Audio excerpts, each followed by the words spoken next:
La souffrance est-elle vraiment l'ennemi que nous croyons? Et si, plutôt qu'un obstacle à notre bonheur, elle était en réalité le chemin vers une vie plus riche et plus épanouie? Dans notre quête incessante de confort et de plaisir, n'avons-nous pas perdu de vue une vérité fondamentale sur la nature même de l'existence humaine? Ces questions, aussi dérangeantes soient-elles, nous invitent à explorer les profondeurs de notre rapport à la douleur et à l'adversité. Dans un monde qui valorise le bonheur instantané et la gratification immédiate, la souffrance est souvent perçue comme un fléau à éradiquer à tout prix. Nous dépensons une énergie considérable à l'éviter, à la fuir, parfois même à la nier. Mais cette lutte acharnée contre ce qui est, en réalité, une part inévitable de la condition humaine, ne nous conduit-elle pas à une impasse? La manière dont nous percevons et gérons la souffrance façonne profondément notre expérience de vie. Elle influence nos choix, nos relations, notre croissance personnelle. Accepter la souffrance comme une composante naturelle de l'existence, plutôt que comme une anomalie à combattre, pourrait-il nous ouvrir la voie vers une forme de sagesse et de sérénité jusqu'alors insoupçonnée? Pour explorer cette question cruciale, nous allons plonger dans l'histoire de Sophia, une jeune professionnelle moderne confrontée à des défis qui remettent en question sa vision du succès et du bonheur. À travers son parcours, nous verrons comment les principes du stoïcisme peuvent transformer notre relation à la souffrance, nous permettant non seulement de la supporter, mais d'en faire un véritable tremplin vers l'épanouissement personnel. Chers amis, si vous souhaitez approfondir votre compréhension du stoïcisme et découvrir comment cette philosophie millénaire peut illuminer votre quotidien, je vous invite chaleureusement à vous abonner à notre chaîne Esprit Stoïcien et à activer les notifications. Chaque semaine, nous explorons ensemble des concepts puissants qui peuvent véritablement transformer votre vie, vous offrant des outils précieux pour naviguer dans les eaux parfois tumultueuses de l'existence avec grâce et sagesse. Dans le tumulte frénétique de notre ère moderne, où l'ambition et la réussite semblent être les seuls phares guidant les âmes errantes, Sophia se dressait telle une figure emblématique de son temps. Jeune femme dans la fleur de l'âge, elle incarnait l'archétype de la professionnelle accomplie, naviguant avec une apparente aisance dans les eaux tumultueuses du monde des affaires. Son visage, empreint d'une détermination farouche, masquait habilement les tourments qui agitaient son âme, semblables à ces façades majestueuses qui dissimulent les fissures de leur fondation. Sophia évoluait dans un univers où chaque jour était une bataille, chaque heure une opportunité à saisir. Les gratte-ciels de verre et d'acier qui l'entouraient reflétaient non seulement la lumière du soleil, mais aussi les aspirations vertigineuses d'une génération en quête perpétuelle de succès. Dans ce théâtre moderne, elle jouait son rôle avec brio, ignorant encore que le destin, tel un dramaturge capricieux, s'apprêtait à bouleverser le scénario bien huilé de son existence. Pourtant, au cœur de cette effervescence, des murmures ancestraux attendaient patiemment leur heure. Les enseignements millénaires du stoïcisme, tels des graines enfouies dans un sol fertile, n'attendaient que le moment propice pour germer dans l'esprit de Sophia. Ces principes, forgés dans le creuset de l'Antiquité, allaient bientôt se révéler d'une pertinence saisissante dans le contexte trépidant de sa vie moderne. À première vue, l'existence de Sophia semblait tissée d'or et de soie. Sa carrière, fruit d'un labeur acharné et d'une intelligence acérée, la propulsait vers des sommets que beaucoup ne pouvaient qu'envier de loin. Chaque matin, elle franchissait les portes de son bureau avec l'assurance de celle qui tient son destin entre ses mains, prête à relever les défis que la journée lui réservait. Son cercle social, soigneusement cultivé, ressemblait à un jardin parfaitement entretenu où chaque relation avait sa place et son utilité. Sophia orchestrait sa vie comme une symphonie, où chaque note devait être jouée à la perfection. Cette quête de l'excellence, cette soif de contrôle absolu sur chaque aspect de son existence, était le moteur qui l'animait, mais aussi les chaînes invisibles qui l'entravaient. Cependant, telle une fissure imperceptible dans un vase précieux, une insatisfaction latente commençait à se faire sentir. Malgré ses succès apparents, un sentiment diffus de vide s'insinuait dans son cœur. Les sourires qu'elle arborait lors des réunions importantes ou des soirées mondaines devenaient de plus en plus difficiles à maintenir. Sophia commençait à ressentir le poids écrasant de ses propres attentes, comme si elle portait sur ses épaules non seulement ses ambitions, mais aussi celles de toute une société obsédée par la réussite. Les nuits devenaient le théâtre de ses doutes inavoués. Allongée dans le silence de son appartement luxueux, elle contemplait le plafond, se demandant si cette vie qu'elle avait construite avec tant d'acharnement était réellement celle à laquelle elle aspirait. Ces moments de vulnérabilité, qu'elle s'efforçait de repousser dès les premières lueurs de l'aube, étaient les signes avant-coureurs d'une tempête qui se préparait à l'horizon de son existence. Le destin, dans son ironie cruelle, choisit un jour ordinaire pour ébranler les fondations du monde soigneusement ordonné de Sophia. Alors qu'elle se préparait à présenter le projet qui devait couronner des mois d'efforts acharnés, l'impensable se produisit. Face à un auditoire de dirigeants impassibles, sa présentation, habituellement impeccable, se désagrégea comme un château de sable face à la marée montante. Les mots lui échappaient, les chiffres dansaient devant ses yeux, et pour la première fois de sa carrière, Sophia se sentit complètement dépassée. Le silence pesant qui suivit sa présentation fut plus assourdissant que n'importe quel reproche verbal. Dans les yeux de ses supérieurs, elle lut non seulement la déception, mais aussi ce qu'elle interpréta comme la fin de ses ambitions. Ce moment, bref mais dévastateur, fut comme un séisme qui ébranla tout son être. Sophia quitta la salle de conférence, le visage impassible mais l'âme en lambeaux. Dans l'intimité de son bureau, les larmes qu'elle avait si longtemps retenues coulèrent enfin, traçant des sillons amers sur ses joues. Pour la première fois, elle se retrouvait face à face avec l'échec, cette ombre qu'elle avait passé sa vie à fuir. La douleur de cet échec était exacerbée par la prise de conscience brutale de sa propre vulnérabilité. Sophia réalisait avec effroi que malgré tous ses efforts pour contrôler chaque aspect de sa vie, elle restait à la merci de circonstances qui la dépassaient. Cette révélation la laissait démunie, comme un navire sans gouvernail dans une mer déchaînée. Dans les jours qui suivirent, Sophia se retrouva plongée dans un abîme de doutes et de remise en question. Chaque accomplissement passé semblait soudain vide de sens, chaque victoire antérieure ternie par cet unique échec. Elle oscillait entre une colère sourde contre elle-même et un désespoir profond face à l'absurdité de ses efforts passés. Ce moment de crise, aussi douloureux fut-il, allait pourtant se révéler être le catalyseur d'une transformation profonde. Car c'est souvent dans les moments les plus sombres que la lumière de la sagesse trouve le moyen de percer les ténèbres de notre ignorance. En effet, alors que Sophia errait dans les couloirs de l'entreprise comme une âme en peine, cherchant à éviter les regards qu'elle imaginait emplis de jugement, elle fit la rencontre qui allait changer le cours de son existence.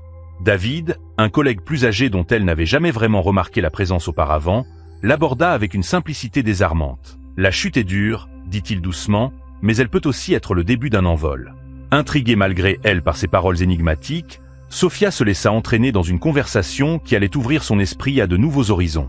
Au fil des jours, David se révéla être un mentor inattendu, initiant Sophia au principe du stoïcisme avec une patience et une sagesse qui contrastaient fortement avec l'atmosphère frénétique de leur environnement professionnel. Il commença par lui expliquer le concept fondamental de la dichotomie du contrôle, une idée qui résonna profondément en elle. « Imagine, lui dit David un jour, alors qu'il partageait un café dans un coin tranquille du bureau, que ta vie est divisée en deux cercles. Le premier contient tout ce que tu peux contrôler, tes pensées, tes jugements, tes actions. Le second renferme tout le reste, les opinions des autres, les circonstances extérieures, les résultats de tes efforts. Le secret du bonheur et de la paix intérieure réside dans la capacité à concentrer ton énergie uniquement sur le premier cercle. » Cette idée simple mais puissante fut comme une révélation pour Sophia. Elle commença à réaliser combien d'énergie elle avait gaspillé à essayer de contrôler l'incontrôlable, se torturant pour des choses qui échappaient fondamentalement à son influence. David l'introduisit ensuite à l'idée stoïcienne de la vertu comme bien suprême. La vraie valeur d'une personne, expliqua-t-il, ne réside pas dans ses succès extérieurs, mais dans son caractère, dans sa capacité à agir avec sagesse, justice, courage et modération, quelles que soient les circonstances. Ces conversations ouvrirent à Sophia un monde nouveau, un univers de pensée qui contrastait radicalement avec les valeurs qui avaient guidé sa vie jusqu'alors. Elle commença à entrevoir une nouvelle façon d'envisager le succès et l'échec, la souffrance et le bonheur. Guidée par David, Sophia s'initia aux pratiques stoïciennes. Chaque matin, avant de commencer sa journée, elle prenait le temps de méditer, examinant ses pensées et ses intentions à la lumière de ses nouveaux enseignements. Elle apprit à pratiquer la préméditation des mots, imaginant les difficultés qu'elle pourrait rencontrer et se préparant mentalement à y faire face avec équanimité. Le soir, elle tenait un journal, réfléchissant sur ses actions de la journée, analysant ses réactions face aux événements, cherchant toujours à améliorer non pas ses performances extérieures, mais la qualité de son caractère. Peu à peu, elle sentait un changement s'opérer en elle, comme si un voile se levait, lui révélant une réalité plus profonde et plus sereine. Cette phase de développement ne fut pas sans difficulté. Parfois, les vieilles habitudes de pensée reprenaient le dessus, et Sophia se surprenait à retomber dans ses anciens schémas de stress et d'anxiété. Mais chaque rechute devenait une opportunité d'appliquer les principes stoïciens, de pratiquer l'acceptation de ce qu'elle ne pouvait changer et de recentrer son attention sur ses actions et ses jugements. Au fil des semaines, Sophia commença à percevoir les bénéfices de cette nouvelle philosophie de vie. Les regards des autres, qui l'obsédaient tant auparavant, perdaient de leur pouvoir sur elle. Les petits tracas du quotidien, qui jadis la plongeaient dans des états de stress intense, étaient désormais accueillis avec une sérénité nouvelle. Mais le véritable test de sa transformation allait bientôt se présenter, mettant à l'épreuve sa compréhension et son application des principes stoïciens dans le creuset brûlant de l'adversité. Le destin, dans son implacable logique, décida en effet de mettre à l'épreuve les nouveaux apprentissages de Sophia. Alors qu'elle commençait à trouver un certain équilibre dans sa pratique du stoïcisme, un nouveau défi professionnel se présenta, aussi intimidant qu'inattendu. La direction de l'entreprise, reconnaissant peut-être en Sophia une résilience nouvelle, lui confia la responsabilité de redresser un projet en difficulté.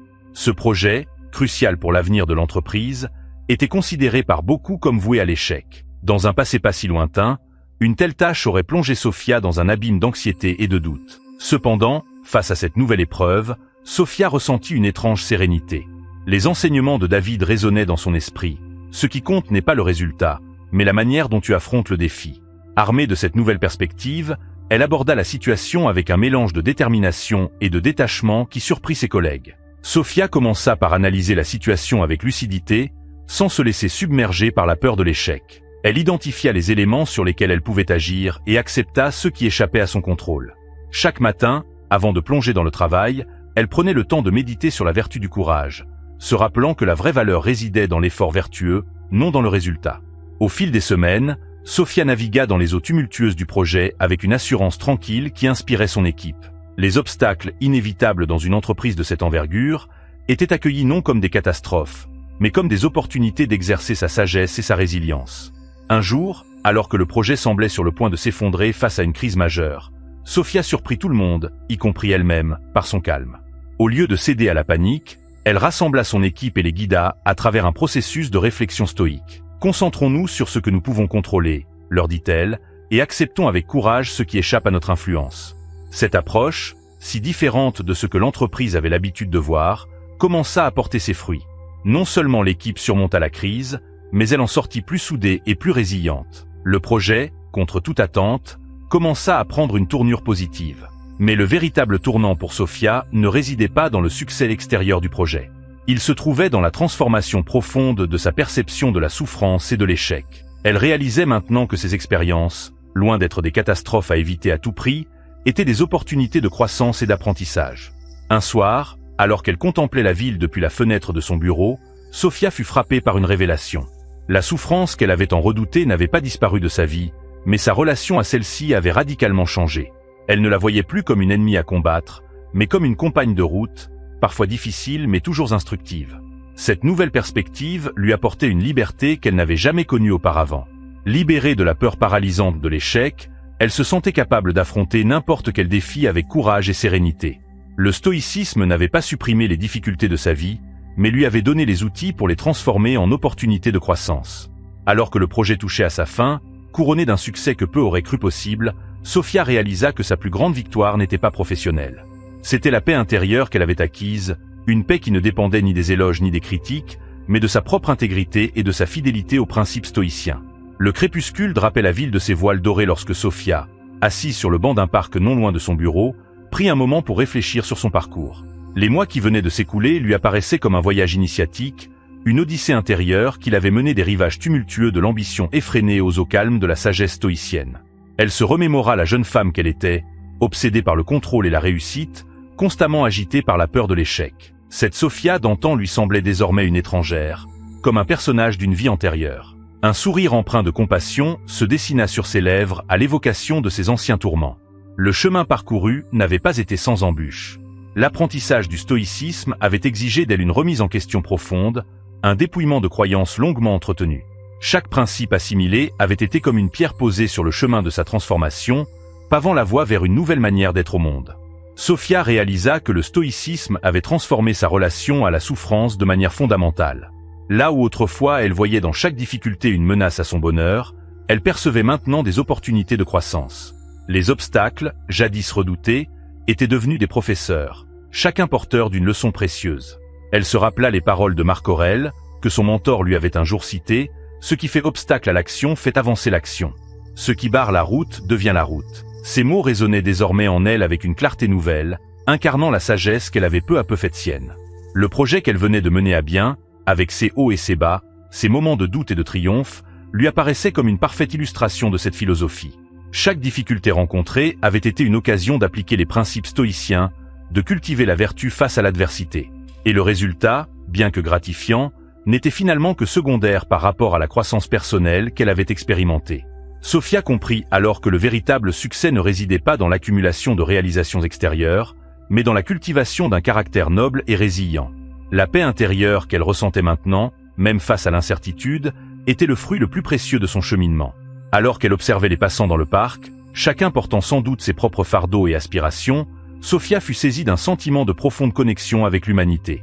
Le stoïcisme lui avait enseigné non seulement à mieux gérer sa propre souffrance, mais aussi à cultiver une compassion authentique envers les autres, reconnaissant en chacun la lutte commune pour trouver un sens et une paix au milieu des turbulences de la vie.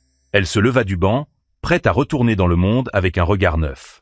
La ville qui s'étendait devant elle, avec ses défis et ses opportunités, n'était plus un champ de bataille où elle devait prouver sa valeur, mais un terrain d'exercice pour sa sagesse nouvellement acquise.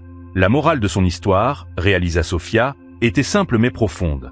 La véritable liberté ne réside pas dans l'absence de difficultés, mais dans notre capacité à les affronter avec courage et sérénité. Le stoïcisme ne lui avait pas offert une vie sans souffrance, mais quelque chose de bien plus précieux, la capacité de trouver la paix et même la croissance au cœur même des tempêtes de l'existence. Alors qu'elle reprenait le chemin de son appartement, Sophia sentit une détermination nouvelle l'animer.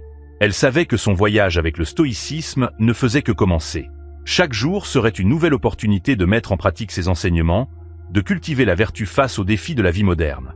Et peut-être, songea-t-elle, pourrait-elle un jour devenir pour d'autres ce que David avait été pour elle, un phare dans la tempête, guidant ceux qui cherchent un chemin vers une vie plus sereine et plus épanouie. Car si elle avait appris une chose, c'était que la vraie sagesse ne prend tout son sens que lorsqu'elle est partagée. Alors que les dernières lueurs du jour caressaient les façades des immeubles, Sophia marchait d'un pas assuré. Portée par la certitude tranquille que quoi que l'avenir lui réserve, elle avait en elle les ressources pour y faire face avec grâce et dignité. La souffrance, cette vieille compagne de route de l'humanité, n'avait plus le pouvoir de la terrasser.